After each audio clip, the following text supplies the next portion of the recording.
মানে এতিয়া জুবিন গাৰ্গৰ হত্যাকাণ্ডৰ ন্যায় বিচৰা কাৰবাৰটো ক্ৰমে ক্ৰমে ম্লান হবলৈ আৰম্ভ কৰাৰ বিপৰীতে একাংশ গায়কে সেলফ মাৰ্কেটিঙত লাগিছে। জুবিন গাৰ্গৰ মৃত্যুৰ পিছত উৎসৱৰ আয়োজনত ব্যস্ত হৈ পৰিছে এইসকল গায়ক। আমি আজিয়ে কৈছো এই যে 18 তাৰিখ জুবিন গাৰ্গৰ জন্মদিন আহিব, সেই দিনটোত অসমৰ বেছিভাগ গায়ক গায়িকা বুক আছে, সময় নাই। তেওঁলোকে বিভিন্ন ৰাজনৈতিক দলেই হওক বা অন্যান্য অনুষ্ঠানৰ সাংস্কৃতিক মঞ্চত গীত পৰিবেশন কৰিবলৈ যাব। জুবিন গাৰ্গৰ জন্মদিন, বিৰাট ফূৰ্তি, বিৰাট উৎসৱ, অথচ জুবিন গাৰ্গক কোনে হত্যা কৰিলে, কেনেকে হত্যা হল, এই কথাবোৰ আজিলৈকে পোহৰলৈ নাহিল। জুবিন গাৰ্গৰ লগত ইহঁতত থকা এই প্ৰবাসী লোককেইজনক আজিলৈকে এৰেষ্ট কৰা নহল কিয়, এই কথাবোৰ সোধাৰ তেওঁলোকৰ সময় নাই। গুৱাহাটী প্ৰেছ ক্লাবত তেওঁলোকে সংবাদমেল আয়োজন কৰি 19 তাৰিখে কি হব তাৰ ঘোষণা কৰিছে। অসম শিল্পী সমাজে ব্যাপকভাৱে আয়োজন কৰিছে চানমাৰী ফিল্ডত জুবিনৰ নামত, বিৰাট ফূৰ্তি।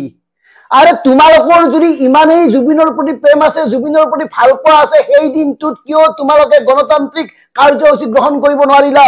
কিয় তোমালোকে গণতান্ত্ৰিক কাৰ্যসূচী গ্ৰহণ কৰি চৰকাৰক প্ৰশ্ন কৰিবলৈ সাহস নকৰিলা যে কিয় ইমান দিন জুবিন হত্যাকাণ্ডৰ মূল বিষয়বোৰ পোহৰলৈ অহা নাই?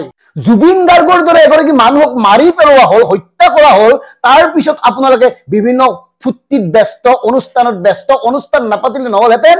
লাখ লাখ জুবিন অনুৰাগীৰ দুৰ্বলতাক সুযোগ হিচাপে গ্ৰহণ কৰি এওঁলোকে আত্মপ্ৰচাৰত নামি পৰিছে। আৰু মন কৰিব, এই অহা যি বহাগে হওক বা যিকোনো অনুষ্ঠানে হওক, এই অকল শিল্পীৰ মঞ্চত ভিৰ অধিক হব।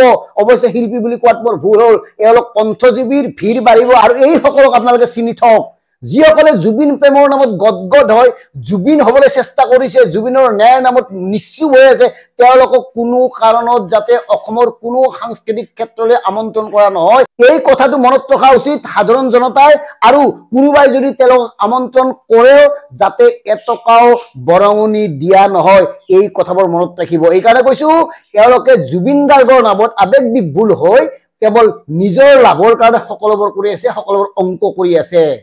মন কৰক, জুবিন গাৰ্গৰ লগত থাকি, জুবিন গাৰ্গৰ কাষত থাকি, জুবিন গাৰ্গৰ কথাত, জুবিন গাৰ্গৰ কামত, জুবিন গাৰ্গৰ হাতখন মূৰৰ ওপৰত ৰাখি এই যে প্ৰতিষ্ঠা লাভ কৰিছে, তেওঁলোকে জুবিনৰ দৰে এদিন চৰকাৰৰ জনবিৰোধী কাম কাজসমূহৰ বিৰুদ্ধে মাতি পাইছেনে?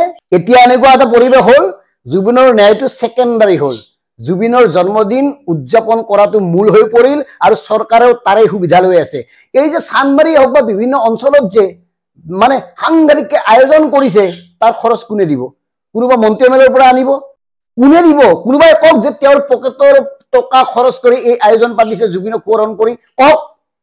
টকা তুলি জুবিন গাৰ্গৰ নামত অনুষ্ঠান কৰাতকৈ গণতান্ত্ৰিক প্ৰতিবাদ সাব্যস্ত কৰি জুবিন গাৰ্গৰ তদন্ত প্ৰক্ৰিয়াটো ক্ষিপ্ৰতৰ কৰি কোনে হত্যা কৰিলে জুবিন গাৰ্গক, কেনেকে হত্যা কৰা হল, এই কথাটোহে অসমবাসীক জনাব লাগে। আৰু তাৰ বাবে আপোনালোকে দাবী উত্থাপন কৰক। দৰকাৰ হলে সেই দিনটোত অনশনত বহক।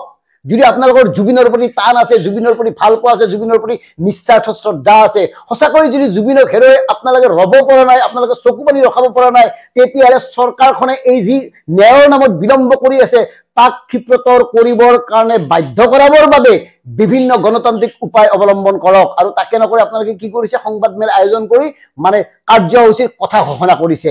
গতিকে দেশৰ লাখ লাখ জুবিন অনুৰাগী আপোনালোকে বুকুত যি অনুভৱ কৰি আছে, তাৰ বিপৰীতে একাংশ তথাকথিত গায়ক গায়িকাই কেৱল নিজৰ বেপাৰৰ কাৰণে মাথা মাৰি আছে।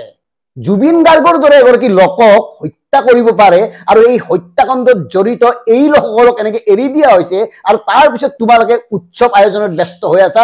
ধিক্কাৰ জনাইছো, ডিকেবিয়ে তোমালোকক ধিক্কাৰ জনাইছো। আৰু তোমালোকক কোনো কালে আমি শিল্পী বুলিতো নাভাবোৱে, তোমালোক কণ্ঠজীৱী, কণ্ঠৰ বেপাৰ কৰি জীৱন জীয়াই থকা এগৰাকী সাধাৰণ মানুহ। গতিকে প্ৰিয় দৰ্শক, এই কথাবোৰ মনত ৰাখিব আৰু এওঁলোকৰ ওপৰত চকা নজৰ ৰাখিব। ধন্যবাদ। জয় অসম, জয় জুবিন গাৰ্গ।